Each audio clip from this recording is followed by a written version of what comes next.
অনেক দিন পরে একটা ছোট্ট ব্লগ নিয়ে চলে এলাম। অনেক দিন পরে আমি ব্লগ বানাচ্ছি, তো অনেক কিছু ইম্পর্টেন্ট কাজ, পার্সোনাল কাজ সব কিছু নিয়ে প্রচণ্ড ঘেটেছিলাম, বিজি ছিলাম, তাই জন্য কোনো ব্লগ বানাতে পারিনি। হঠাৎ করে আজকে একটু ইচ্ছা হলো বেরোবো ঘুরতে। তো যখন ঘুরতে বেরোবো তাহলে ভাবলাম যে ফ্রি টাইমে একটুখানি ভিডিওটা তোমাদের সঙ্গে শেয়ার করি, তাই জন্য আজকের একটা ছোট্ট ভিডিও শেয়ার করব, দেখতে থাকো।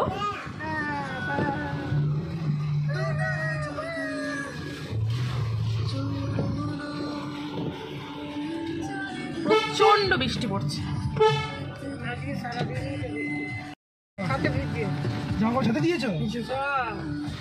কাঁচা হলো তো 12টা 1টায়, জামা কাপড় ছাতে ভিজছে।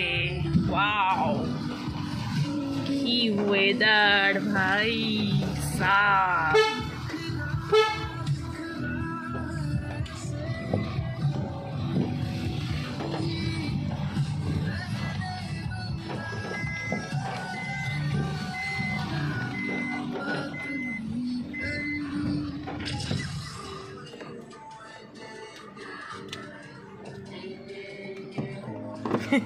বোতল নিয়ে কি করছে? অনেকদিন পর চলে এলাম বিপত্তারিণী মন্দিরে, বেশ কয়েক মাস পর এসছি মায়ের কাছে। দাঁড়াও এদের খুলে দিই, চলে আসো। দাঁড়া নামছি, হ্যাঁ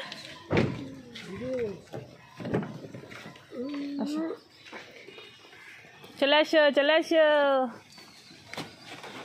খুব সাবধান বাচ্চা নিয়ে, বাবা করে নামলো বাচ্চা নিয়ে।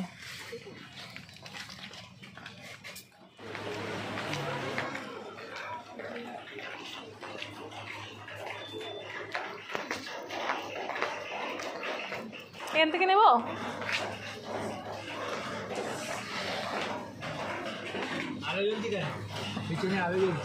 আলো জ্বালছে, ভিডিও হচ্ছে।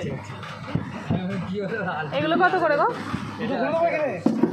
8 টাকা পিস। আচ্ছা, আর এইটা?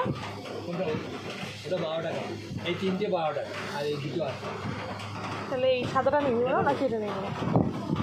এটা দিয়ে দাও, 5টা নিয়ে 5টা দিয়ে দাও। হ্যাঁ, কাউকে দোয়ার নেই।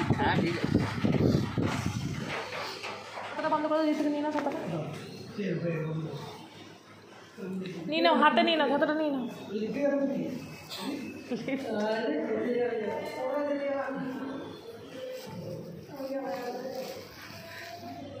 চলে এলাম বিপত্তারিণী মন্দির অনেক দিন পরে। এটা হচ্ছে নিচের ফ্লোর।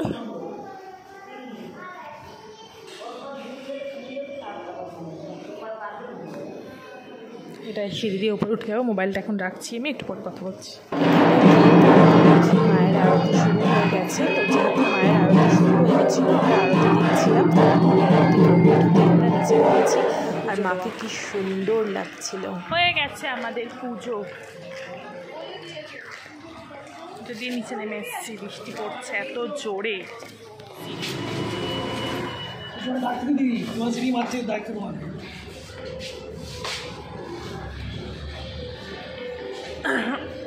নরেন্দ্রপুর স্মার্ট বাজারে একটু যাচ্ছি, তাই জন্য মানে বারুইপুর থেকে যাওয়ার পথেই, মানে বিপত্তারিণী মন্দির থেকে যাওয়ার পথেই নরেন্দ্রপুর স্মার্ট বাজারে একটু দাঁড়ালাম। তো কিছু ঘরের টুকিটাকি জিনিস কেনার আছে, সেই জন্য। এ বাবু ওকে নাও, আমি দিদিকে ভরসা পাই না, বাবা কোথায় স্লিপটি আমার ছেলেকে ধুম করে ফেলে দেবে, নিজেও পড়বে ও পড়বে। বাচ্চাকে নিয়ে কোনো কম্প্রোমাইজ না। যাই হোক, নরেন্দ্রপুর বিগ বাজারে একটু এসেছি হলো, টুকিটাকি জিনিস কিনবো, যদি পারি তো শেয়ার করছি। এই বাদামগুলো প্রচুর লাগে, কেন আমি পোহা বানাই, উপমা বানাই, তারপরে চাটনি বানাই, তো এই বাদামগুলো খুবই দরকার লাগে আমার। মানে আমার মাসের 10 দিনেই শেষ হয়ে যায়, আর আমাকে ব্লিঙ্কিট করতে হয়।